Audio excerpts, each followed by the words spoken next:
11 দফা দাবি সনদ নিয়ে মিছিল ও ডেপুটেশন কর্মসূচি পালন করল ত্রিপুরা ইলেকট্রনিক রিক্সা শ্রমিক সংঘের ত্রিপুরা প্রদেশ কমিটি। সোমবার রবীন্দ্র ভবনের সামনে থেকে মিছিল বের করেন সংগঠনের সদস্যরা। পরে পশ্চিম জেলার জেলা শাসকের কাছে ডেপুটেশন প্রদান করা হয়। সংগঠনের পক্ষ থেকে শ্রমিকদের বিভিন্ন সমস্যা ও দাবি দেওয়া তুলে ধরা হয়। শ্রমিকদের স্বার্থে দ্রুত প্রয়োজনীয় পদক্ষেপ নেওয়ার দাবি জানানো হয়েছে। এদিন সংবাদ মাধ্যমের মুখোমুখি হয়ে সংগঠনের পক্ষ থেকে বিএমএস এর অসীম দত্ত কর্মীদের বিভিন্ন দাবি ও সমস্যার কথা তুলে ধরেন। সংগঠনের দাবি, শ্রমিকদের স্বার্থে প্রশাসনের পক্ষ থেকে দ্রুত ইতিবাচক পদক্ষেপ নেওয়া প্রয়োজন। 11 দফা দাবির বিষয়ে প্রশাসনের পদক্ষেপের দিকেই এখন নজর শ্রমিক মহলের।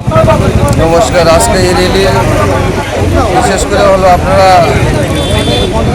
দেখতেছেন কিছুদিন যাবৎ আমাদের যে ইলেকট্রিক ওটু প্রত্যেক জায়গাতে পুলিশে যে হয়রানি করছে, একবার বলছে পৌরসভা, একবার বলছে পঞ্চায়েত, এসব বলে গাড়িতে ফাইন করছেন জায়গা জায়গায়।